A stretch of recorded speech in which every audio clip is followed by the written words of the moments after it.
Nako'y gusto pero wala love. Walang love. Tas pagpasok ko doon isang buwan, isang linggo, hinawakan ko kamay. Oh, hindi mo po siya kilala. After mga 1 year, nakunta ko sa Japonesa. Oh, walang Nakunta ko. kontak kayo yun. Walang kontak kayo. Wala. Pero nagkikita kayo. Hindi. Hey yo guys, nandito tayo ngayon sa trending. Sa ang samang ka. Tara mo. Tingnan nyo. Parang ganun talaga sila. Sugod na. Nasugod na di ay? Sugod na. Okay. So, ayun guys, ito yung trending na Bisayang Ay, ako Vlogger. si Mika Watanabe. Mika Watanabe. Hi. Okay, And si Koy Koy. si Koy Si Koy Koy. Matagal na sila dito sa Japan. So, ngayon, pag-uusapan natin paano sila nagkakilala. So, sir, paano mo niligawan si ate? Hinawakan ko lang ng kamay. Oh. So, brief lang, history. Bakit ka nasa Japan? So, utol naka-brief? Nasa na-brief? Nandito ako sa Japan kasi yung papa ng lolo ko is Japanese. Kaya Descendant. descendant kami. Descendant. Kaya nakapunta kami ng Japan. Tapos, anong age mo nang pumunta dito? Yung age ko pumunta dito, anong age ba ako punisa? 22. 22 siya? Yes. Punta dito Oh, 22. sa Japan. Oh. So, pagpunta mo dito, sinong, mo dito? Mga parents? Wala ang parents, agency lang, agency. Agency. Trabahante ka dito. Nagtrabaho. Pumunta lang dito para magtrabaho. Anong agency yon? Sa Nikki Jin. Triumph. Galing kaming Nikki Jin sa Davao. Nikki Jin sa Davao. Nikki Jinky? Nikki Jin Kai. Nikki Jinkay. Tapos nag-apply. Tapos nag-apply ko sa Nikki Jin Kai kasi may dugo akong Hapon. May dugong Hapon lang ang Tapos pwede doon. pinaprocess nila yung papel. Sila yung nag-process ng papel. Fly now, pay later. Sila yung bahala sa lahat. Tapos pag pumunta kami, nung nakapunta na kami dito, kinakalta sa sahod namin. Yung gastos. Tapos, yung Nikki Jin Kai, meron silang contact na agency dito na tatanggap sa amin. Sila na mismong hanap ng trabaho. Pagdating mo dito, anong trabaho mo? Yung sa Obento. Yung Obento. sa mga ramen, ibibenta sa mga 7-Eleven. Contractual lang. Mga ilang taon ka doon? Ang unang isang buwan lang nag-part-time lang ako kasi yung sa trabaho ko sa tinapay hindi pinaprocess pa yung papel para doon talaga ako. Nung nag-part-time na ako doon sa mga ramen o bento, doon ko na nakita siya na nakita mo siya. Yes. Tas pagpasok ko doon isang buwan, isang linggo, hinawakan ko kamay. Oh, hindi mo po siya kilala. Kilala ng konti lang. Lang, sinyas lang kasi hindi ako marunong mag-Japanese. Hindi ka pa marunong mag-Japanese. Hindi marunong mag-Japanese. Tapos paano approach mo sa kanya nung konting English. Yes. Na English. Yes. Bakit nagustuhan mo siya? Kay Ngano man? Pongi. Pogi. Yes. Tapos buota mabait na siya. Mabait. Yes. Tapos nung paghawak, bakit tinawak kanyang kamay? Hawa. Kamay. Pag gunita ng kamot. Gunit na siya kamot. Kana gunit na ako. Lakaw no. Dayon siya kana hunan. Unsa man akong kamot ha? Ayan na labit sa ako. Labit to jud kaayo ana. Oh. Tapos manyakis. Lagi manyakis jud kaayo wiyo.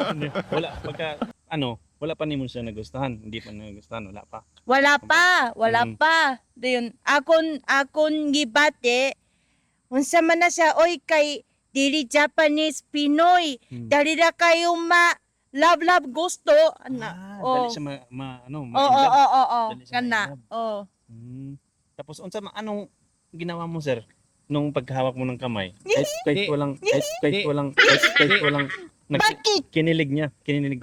Bakit? Nung unang tingin ko kay Haponesa, gustong-gusto ko talaga siya kasi sobrang ganda. Love first sight ka. Dati kasi si Haponesa, hindi ganitong katawan niya. Sobrang payat. Sobrang ganda talaga. So talagang love first sight ka pala. Parang ako din pala. Ayun. So what? ngayon,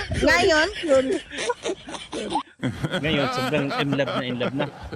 Sobrang, di, nung unang kita ko Kapunisa talaga, sobrang ganda talaga. Mm. Tapos, hinahawakan ko yung ano, Yung kamay. yung kamay. Kahit Kasi na- magkasama kami sa sundo ng sasakyan. Ah. Ihatid sila sa bahay nila yung sa sundo. Tapos ako naman ihatid doon sa apartment namin. Doon, parang in love ka na. Tapos siyempre sobrang ganda ng Haponesa. Oo. Di, hinawakan ko yung kamay. Tapos nabigla siya. Nabigla siya. Tapos nung pag uwi ko sa bahay, parang gusto ko siyang pangasawahin talaga. Yung ano mo, parang Tas- pares tayo ah. Tapos yung pagbalik sa trabaho, yun na. Talagang nagagambaro ako magtrabaho, magsipag talaga akong magtrabaho. Ipakita ko sa Haponesa na masipag talaga ang mga masipag Pinoy, ka. madiskarte. Tapos nagpapakita ka sa kanya na ganyan. Pakitang Tapos gilas. ikaw, unsa may kuan mo? kay Kung pag nag ako actually nana ko'y uyab sauna. sa una. Pero di ba kay siyempre gunit pero na ko'y uyab. Unsa man na. Nakayab. Pero actually dili ko ganahamba kana sauna kay siya sauna nay sigaryo Sigarilyo. tapos Ang imong uyab alcohol. sauna? Oo, sauna. Dili ko ganahan, dili na siya undan. Ako sabak kaayo ko. Undan na pero dili na siya undan.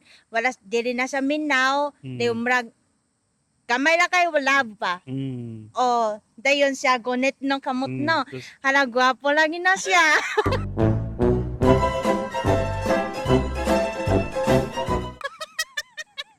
So na ko ni Ano, gusto biyaan ko na lang to. balihin. Biyaan na lang tong kuwan. Kana. Oh, dayon siya.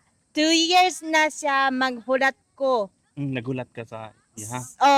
Kana siya kay chat sa ako affirming 2 years 2 years. Oo. Dili pa mo uyab.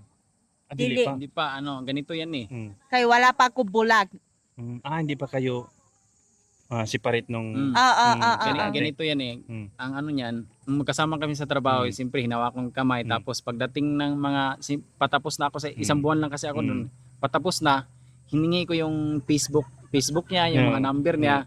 Tapos nung lumipat na ako sa totoong talagang trabaho ko, ng nagtatrabaho ako doon sa Tinapayan, hindi ko pa siya makontak. Tapos tumigil ako sa Tinapayan, pumunta ako doon sa mga kapatid ko. Tapos doon na bumili na ako ng cellphone. Kasi gigil na ako eh. Gusto ko na talaga siya makontak kasi dala-dala ko wala na. pa kang cellphone nung una. May laptop pero gusto ko talagang palaging naka-online eh. Online siya. Tapos yun, after mga 1 year, nakunta ko sa Haponesa. Walang Nakunta ko. kontakay yun. Walang kontakay. Wala. Pero nagkikita kayo. Hindi talaga. Kasi yun. lumipat ka na sa Lumipat ibang na, parang na. Pero dala-dala ko yung ni Haponesa. ano yun, Yung puso. Yung yung papel na Yung number. Number. O ganyan. Oo. Talagang wala ka talagang, hindi ka rin na-inlove sa ibang. Hindi. Siya lang talaga. Siya lang. So si Haponesa din, talagang hinihintay mo siya. Asa hinihining.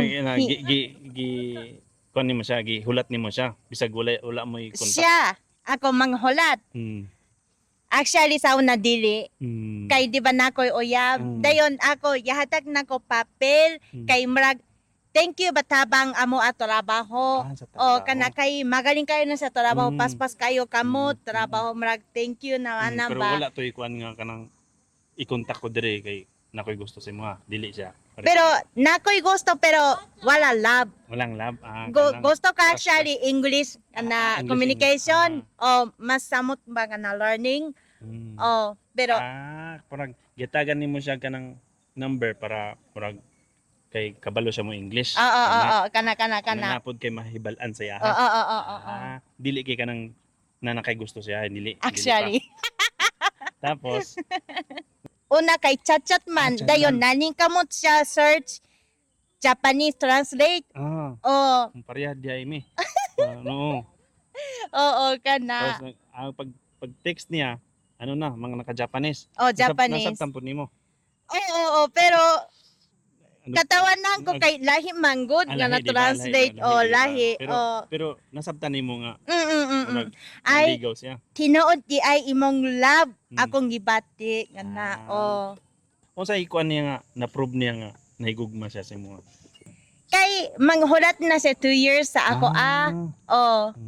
Di ko niya. Manghulat di ay siguro tinuot na imong love no ana. Nakahulat Oo, siya oo, sa kana. sa- Oo. Nakahulat Di ba siya sa kay imo. dili kana 100% pure nga love, dili dayon dali ra kay unsa na ay. una. Maundang. Oo, pero continue man. Oo. Ano, tawag og chat. Oo, tawag, tawag chat. So 2 years, grabe pangligaw no, 2 years. Grabe. Tapos nung pumunta na siya doon sa ano, kasi galing ako sa Kuriyama City, No. tapos lumipat ako ng Fukushima City, kibali 1 oras yan biyahe. Oh. Nung nagkukontak-kontak na kami, Mm. pinuntahan niya ako sa dating apartment ko. Doon na nag-umpisa yung ano namin. Doon na kami nag-date, tapos pumunta kami sa ano, nag-date kami, tapos mga ilang buwan, pinakilala na niya ako sa nanay niya. Oh, walang paano yung ano, yung can you be my girlfriend? May ganun. Sinasagot na ako na sa ano eh. Sa text. Sa text. Sa text lang Oo. pala.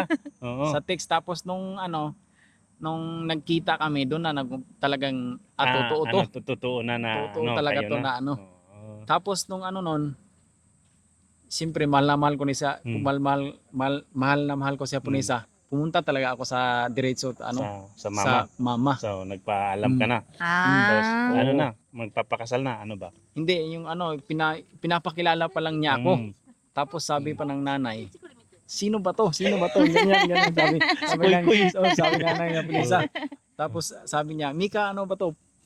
Ano daw? Baka lulukuhin ka lang Oo, yan, ganyan. Tapos ano sabi? Sabi, pinagtanggol talaga ako na Punisa na ano, mabait to ma. Mapagkatiwalaan. Pero anong sabi ng mama? Buto na po ni mama. Nung una, ayaw. talagang ano, hindi naman ayaw, stricto lang ba? Restricto. Para kay Mika. Depende pa lang. Protekta lang. Protekta. May papa niya, wala. May andon, pero okay yung papa niya. Okay lang, wala Okay. problema. Vibes yung ano. Vibes kayo. Nag-decide kayo na umuwi ng Pilipinas.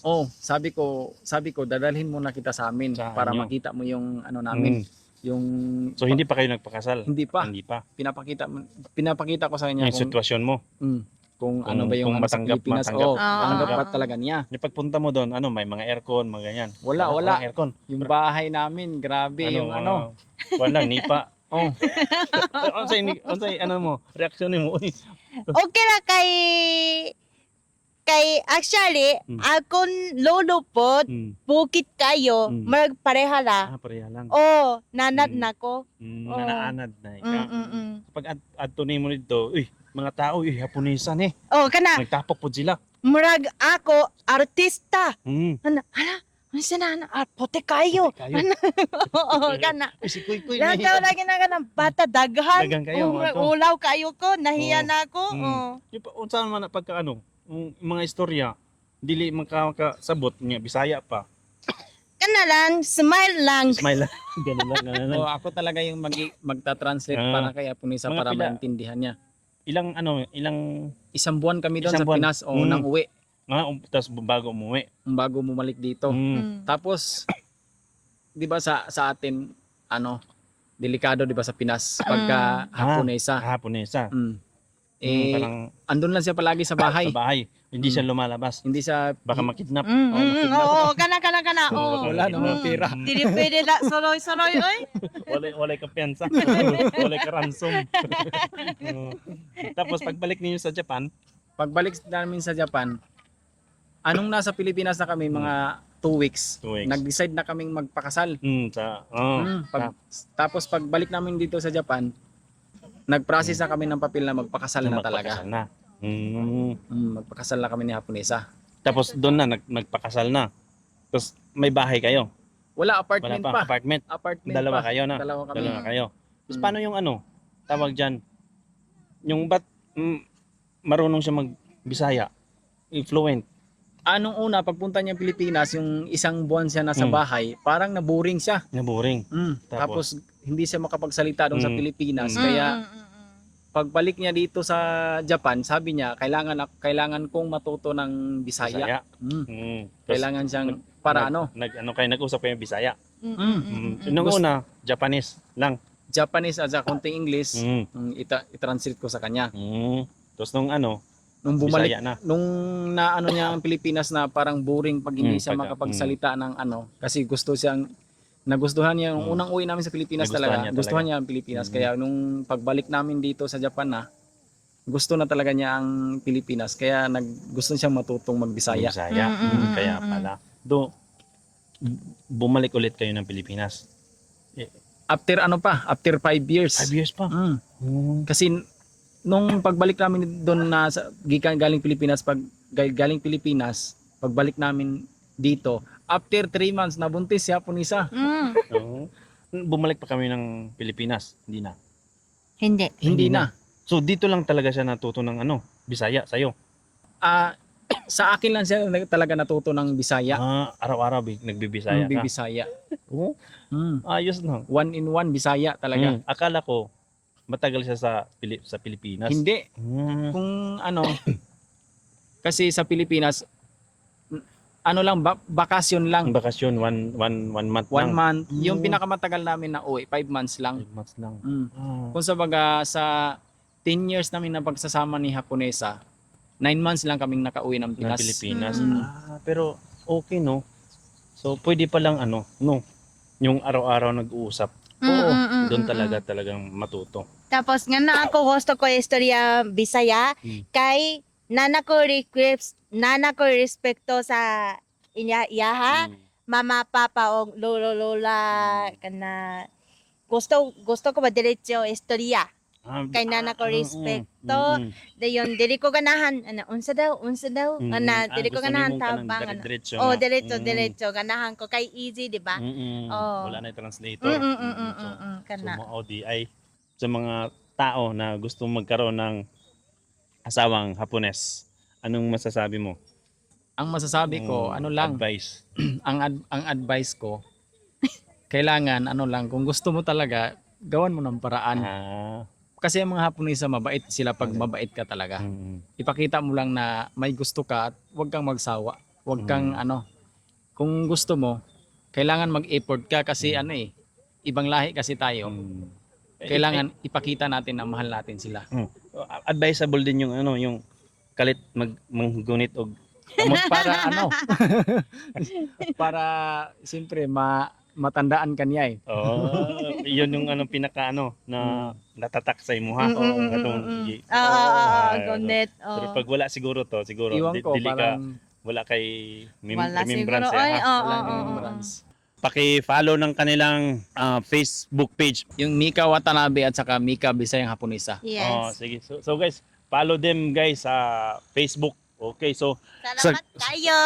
salamat. So guys, maraming salamat sa pagsubaybay hanggang sa matapos ang ating kwento. So sana'y nang mag-subscribe kayo. So maraming salamat. Bye-bye. God bless.